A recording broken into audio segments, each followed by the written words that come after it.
of course, look at that water pouring off the balcony here in front of us. Those who got into the covered grandstands, were sheltering from the sun early on, and now are sheltered from the rain. I can see that with some tyres going out, some wets which weren't in tyre warmers. I wonder if that's somebody who's been caught off guard thinking it's so hot there's no chance they're going to need them. Be a bit of a schoolboy if that is the case. Well, I would imagine they've got time, even if they weren't ready in the tyre warmers, to bring the tyres out to the grid. So even if they're not there yet, they have time to do it. As I mean, essentially all you're going to do is take one set off, put one set on. You can't do an awful lot else. We're not in a Lewis Hamilton I need the wing repaired moment here, are we? No, but they were out of the tyre warming bag, so it makes you wonder whether they've not been put in before the start of the first race. Well, there's our Jimmy Jib operator on the inside of the penultimate corner. I mean, and you can see now he's got his waterproofs on.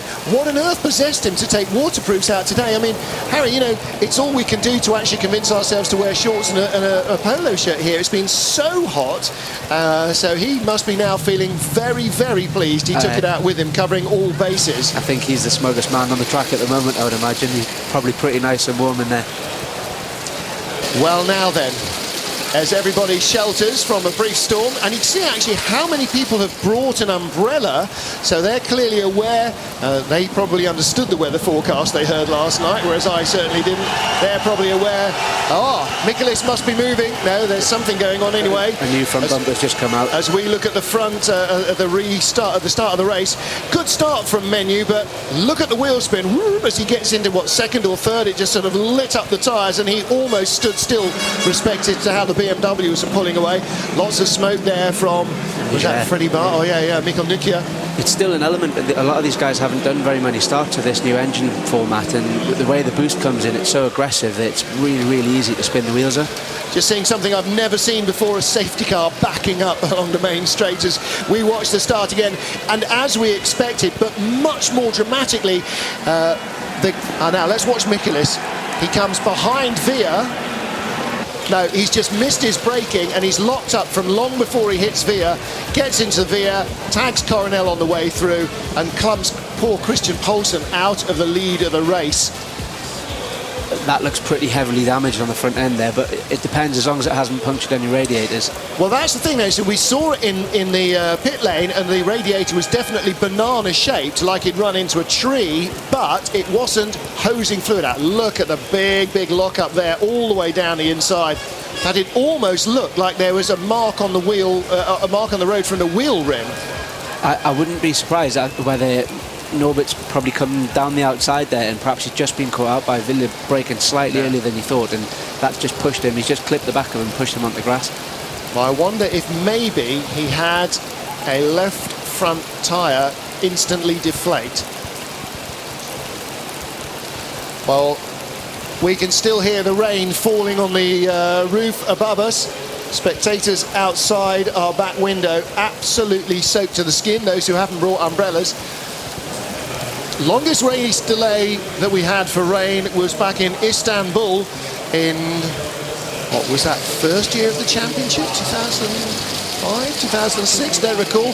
2-hour delay we had in one race as the circuit basically just filled up like a bath, and our then race director Eduardo Freitas and the mechanics, all the circuit workers worked like Trojans basically to unplug all the drains and get the water to drain away to get the second race done. Absolutely astonishing work. And you know, this is going to be a real quick flash storm. I don't think it's here for the duration. Already out our back window, Harry, it's looking considerably lighter. It might blow through for 10, 15 or 20 minutes, but I don't think it'll be here for the rest of the day. If it is, of course, they've got wet weather tyres, they've got wipers, they've raced in the rain before, so yeah, it's just a change of weather conditions. That's right, it's just another set of circumstances, all the drivers. Well, that said, actually, a lot of them, again, haven't driven this new format in the wet, so the BMWs have been pretty hard on their rear tyres, so if it does start to dry out, which is very possible with the track temperature as it has been, it'll be interesting to see if they can actually make the tyres last. And not to mention the fact that all that boost coming in from the back end will probably make those BMWs with a dry setup pretty hard to drive. What we've also seen in the rain before is that the turbo diesel Seat tends to come into its own as it gets the most heat into its tyre and seems to work best. Still working very hard to get Norbert Michelis back into this race. And catch up with Norbert Michelis in a moment. Well, race still suspended here as the rainstorm continues. Norbert Michelis, his car in the pits, being worked on hard by the crew. Let's catch up with the latest. Norbert, the team are working fantastically. Tell us what happened first of all. Yeah, I made a good start. I just went up on the inside because I just thought that there is the most safely. But then Mehdi just went onto the brakes 3 meters before the braking point, and I just wanted to avoid him, but obviously I hit him and I went onto the grass and then just hit Christian. I've just been told your accident is under investigation. Yeah, sure, because obviously you have to be prepared for somebody braking in front of you, but honestly I was not expecting everyone to braking so early, so I'm really sorry for Christian and Mehdi too, because obviously they were not expecting things like that, but obviously I don't think it was completely my fault. And this rain, whether it was expected or not, could be working in your favour. Yeah, I'm a little bit angry because for me in the second race P5, P4 would have been okay because I made the podium finish. So I did not want to take too much risk, but obviously these kind of things usually never happened to me before, and I'm just really sorry for everyone because obviously for the second race we have no chance. Thanks. Saw a crew member there with a brand new radiator, and well, what he's saying is that essentially everybody checked up in front, caught him by surprise. He was still hard on the loud pedal when they were all getting off it and onto the brakes, and in that split second suddenly you gain 2 or 3 car lengths, and that's the only gap that's there. It's like when somebody in front of you on the motorway stops hard, then suddenly you're half a second behind him or a quarter of a second behind him in reaction time, and that's enough to wipe out the gap. That's it. If you look at how close they are as well going in that first corner, if someone did that on the motorway you'd have absolutely no chance, and he almost avoided it. He just tried to go to the right, and that's pretty much how he ended up on the grass. So he obviously you can see he feels a little bit embarrassed, but I don't think he really should be. These things do happen. I agree entirely. A racing incident. Car 5, which is Norbert Michelis, being investigated from the start. Also cars number 21 and number 4. Now number 4 is Alexei Dudicalo. He is in 17th place. Car number 21, Fabio Fabiani. Now Fabiani started on the back row of the grid and came through in 5th place after the rain.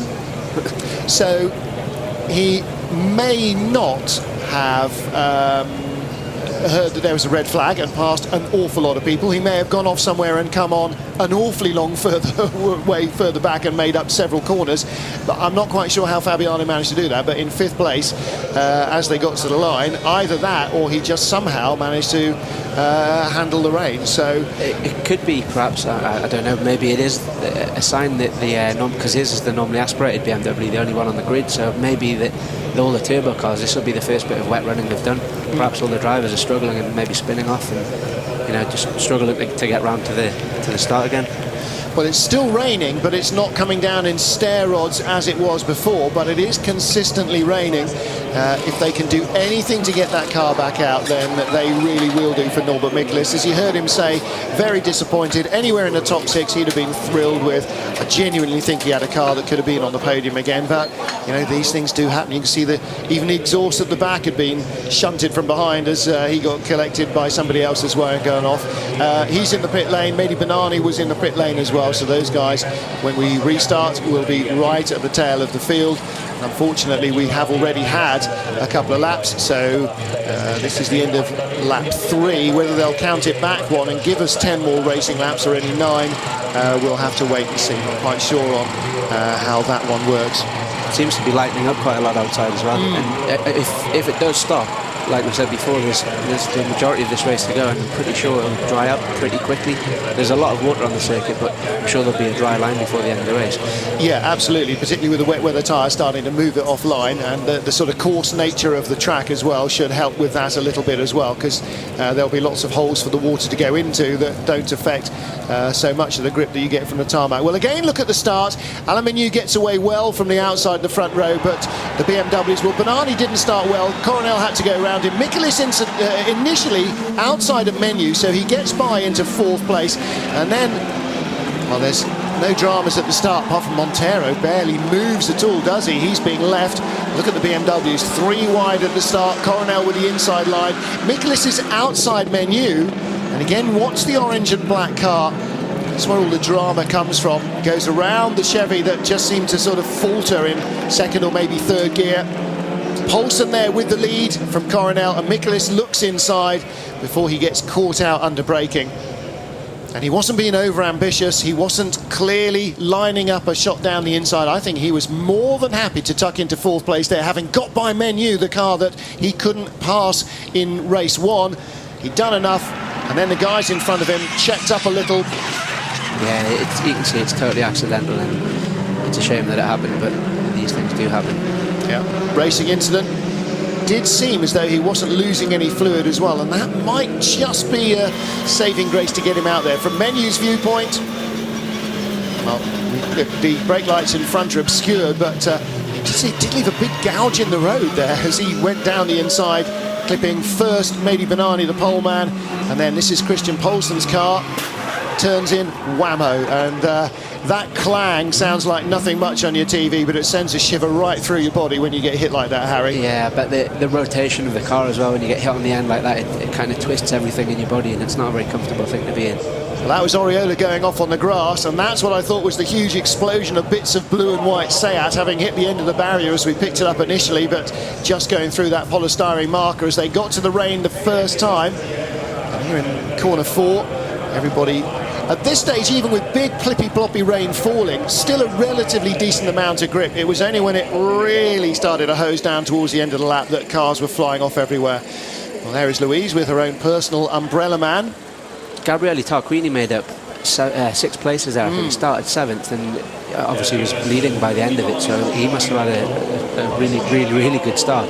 Started 7th, went backwards, and then came up through the rain as everybody else skated off, perhaps just being a little more judicious. And again, the low down torque of that diesel engine probably helping him. Well, there's our safety car driver, Bruno, out making a first exploratory lap, and you can see the Maserati Grand Sport getting the tail out nicely. He's got to push on to find out how much or how little grip there is. It is on road tyres, although they have been worked quite hard this weekend. There is still tread on them, so he'll be able to gauge compared to where the dry grip is, how much grip there is remaining, and then he'll report back to race control to give them his opinion on the sense or otherwise of starting a race. Let's get down to the grid with Louise and catch up with Gabriele Tarquini. Well, Gabriele, we've just been told the race is starting again in approximately 11 minutes. You got that lead. Tell us about that. Yeah, the race condition is completely changed now, but better for me because I was 7 on the grid.